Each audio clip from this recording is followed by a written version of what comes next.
네, 오늘 다시 일터로 돌아가는 월요일입니다.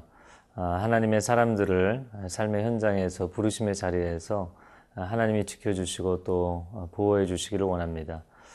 오늘 말씀을 통해서 우리가 묵상하고 싶은 것은 주님을 바라보고 또 주님의 그 나라를 바라보는 관점이 우리에게 있었으면 좋겠습니다. 사람이 현재 서 있는 이 지점이 행복한 것도 행복의 중요한 요소가 되겠지만 우리가 소망하고 바라보는 방향이 있다라는 것도 행복의 중요한 요소가 될 수 있습니다. 이 땅에서 하나님과 동행하며 하나님께서 주신 복을 누리며 사는 것도 행복한 것이지만 우리가 그 아름다운 하나님의 나라를 바라보며 살아간다면 걸음걸음 인생에 때로는 환란이 있고 어려움이 있을지라도 우리의 마음 가운데 큰 행복의 근거가 될 수 있을 것입니다. 오늘 그렇게 말씀 속으로 들어가기를 원합니다.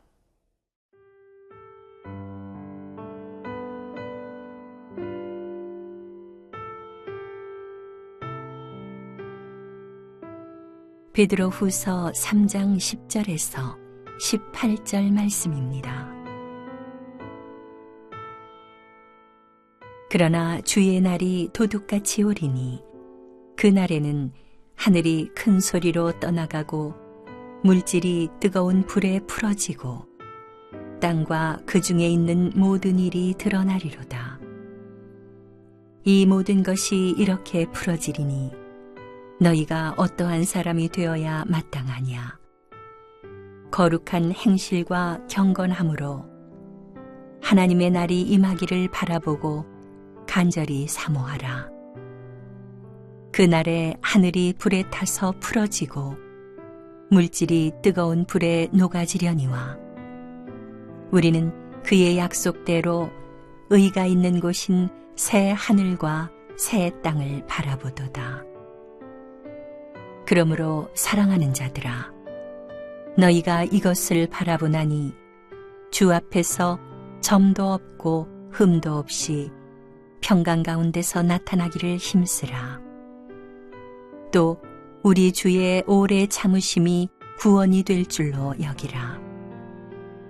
우리가 사랑하는 형제 바울도 그 받은 지혜대로 너희에게 이같이 썼고 또 그 모든 편지에도 이런 일에 관하여 말하였으되 그 중에 알기 어려운 것이 덜어 있으니 무식한 자들과 굳세지 못한 자들이 다른 성경과 같이 그것도 억지로 풀다가 스스로 멸망에 이르느니라. 그러므로 사랑하는 자들아, 너희가 이것을 미리 알았은즉 무법한 자들의 미혹에 이끌려 너희가 굳센 데서 떨어질까 삼가라. 오직 우리 주 곧 구주 예수 그리스도의 은혜와 그를 아는 지식에서 자라가라. 영광이 이제와 영원한 날까지 그에게 있을지어다. 오늘 본문의 첫 번째 부분입니다. 함께 말씀을 보겠습니다. 10절 말씀에 보면 그러나 주의 날이 도둑같이 오리니 그날에는 하늘이 큰 소리로 떠나가고 물질이 뜨거운 불에 풀어지고 땅과 그 중에 있는 모든 일이 드러나리로다. 예수 그리스도께서 승천하실 때 사도행전 1장에 보면 제자들이 예수님이 구름을 타고 올라가시는 그 장면을 열심히 바라보는 그런 모습이 나옵니다. 그때 주위에 천사들이 호위를 하고 있었고요. 그때 예수님은 승천해서 올라가셨는데 제자들은 계속해서 멍하니 하늘만 바라보고 있으니까 천사들이 이런 이야기를 하죠. 갈릴리 사람들아, 어찌하여 하늘만 바라보느냐. 너희 주께서는 올라가신 그대로 다시 오시리라. 이렇게 말씀이 되어 있습니다. 여러분, 예수님의 초림 때, 예수님이 첫 번째 세상에 임하셨을 때에는 구유에 임하셨습니다. 그러나 예수님의 재림 때에는 구름을 타고 임하실 것입니다. 이것이 완전히 다른 장면인 것이죠. 여러분, 예수 그리스도 초림 때는 우리의 모든 죄를 사하시는 어린 양으로 우리 가운데 오셨습니다. 그러나 예수 그리스도의 재림 때에는 세상의 모든 죄와 악을 심판하시는 유다의 사자, 계시록에 보면 사자왕으로 우리에게 오신다라고 표현이 되어 있습니다. 예수 그리스도는 우리의 모든 죄를 십자가에서 구속하신 구세주가 되실 뿐만 아니라 재림주로 오시는 예수 그리스도는 백보자 심판대에서 우리를 심판하시는 심판주로 오시는 것이죠. 이제 완전히 다른 초림과 재림의 양상은 완전히 다른 모습이 될 것입니다. 자, 그 주님이 다시 오시는 날이 어떠한가 몇 가지로 설명을 하고 있는데요. 첫 번째는 10절에 주의 날은 도둑과 같이 임한다라고 되어 있습니다. 어느 날 갑자기 오게 된다는 것이죠. 우리가 인생을 살아갈 때 내일이 항상 당연하게 주어질 것처럼 우리는 인생을 살아갑니다. 그러나 내일이 더 이상 오지 않는 날, 오늘이 내 인생의 마지막 날이 되는 날이 오게 될 것이라는 것이죠. 그것이 역사의 종말로서 뿐만 아니라 개인의 종말로서도 인생이 오늘이 마지막 날이 되는 날이 반드시 오게 되어 있습니다. 그런 시간에 대한 감각을 가지고 준비하면서 인생을 살아야 되는 것이죠. 마치 한여름에 길을 가다 보면 갑자기 예고 없이 소낙비가 떨어지는 것처럼 그렇게 주님의 날이 오게 될 것입니다. 자, 두 번째는 처음 하늘과 처음 땅이 사라지게 될 것입니다. 오늘 10절 말씀에 그날에는 하늘이 큰 소리로 떠나가고 물질도 뜨거운 물에 풀어지고 땅과 그 중에 있는 모든 일이 드러날 것이다 라고 되어 있죠. 여러분, 우리가 아는 세상, 그 세상이 사라지게 되는 날이 온다라는 것입니다. 우리가 발을 디디고 서 있는 땅도 마찬가지고 우리가 바라보고 있는 저 하늘도 마찬가지입니다. 우리의 토대, 또 우리의 지붕과 같은 땅과 하늘이 다 무너지는 날이 온다는 것이죠. 여러분, 우리가 보는 이 물질 세계를 너무 많이 집착하지 마십시오. 이 모든 것은 언젠가 다 사라질 것들이라고 말씀합니다. 자, 그리고 13절 말씀에 보면 우리는 그의 약속대로 의가 있는 곳인 새하늘과 새 땅을 바라보도다. 옛 하늘과 땅이 사라질 뿐만 아니라 새 하늘과 땅이 오게 될 것이다. 우리가 전혀 상상할 수 없는 새로운 세계로 하나님이 우리를 인도하실 것입니다. 그리고 11절 말씀입니다. 이 모든 것이 이렇게 풀어지리니 너희가 어떠한 사람이 되어야 마땅하냐. 거룩한 행실과 경건함으로 12절 하나님의 날이 임하기를 바라보고 간절히 사모하라. 마지막을 염두에 두고 인생을 살라는 것이죠. 성공하는 사람들의 7가지 습관이라는 책에서 이것을 이야기합니다. 인생이 정말 지혜로운 사람, 그리고 마지막에 승자가 되기를 원한다면 지금 그냥 열심히 달려가는 것이 중요하기보다 더 중요한 것은 마지막 목표 지점을 염두에 두고 살라는 것입니다. 그것이 지혜로운 인생인 것이죠. 마치 이런 이야기입니다. 인생은 속도보다 방향이다. 열심히 달려갔는데 이 물질 문명 가운데 내가 열심히 일하고 살았는데 결론 지점에 서보니까 하나님이 원하시는 지점이 아니다. 그럼 모든 것이 수포로 돌아가는 것이죠. 여러분, 한 주간 또 새롭게 일터에서 일을 합니다. 목표를 설정하십시오. 마지막 때를 바라보며 사십시오. 여러분의 인생이 지혜로운 인생이 될 줄로 믿습니다.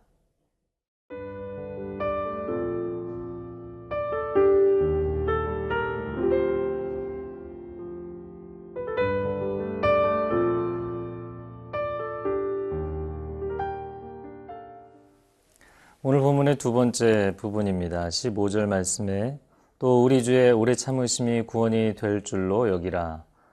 주께서 우리를 오래 참고 기다려주시는 것은 우리가 회개하고 돌아와서 구원받을 수 있는 하나님의 은혜의 기회가 된다라는 것입니다.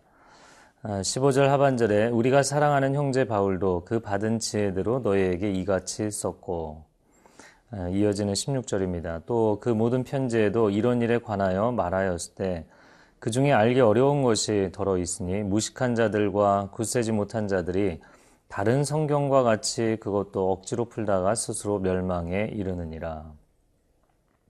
자, 사도 바울의 편지들을 이야기합니다. 서신서들이죠. 사도 바울의 서신서가 12개 내지는 13개, 히브리서까지 포함하면 13개라고 봅니다.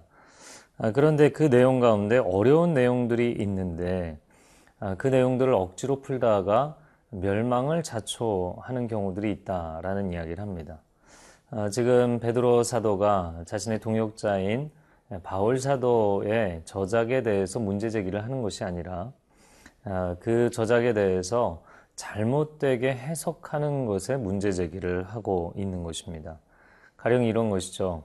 로마서 같은 경우에는 율법으로 구원받는 것이 아니라 우리는 은혜로 구원받는 것이다.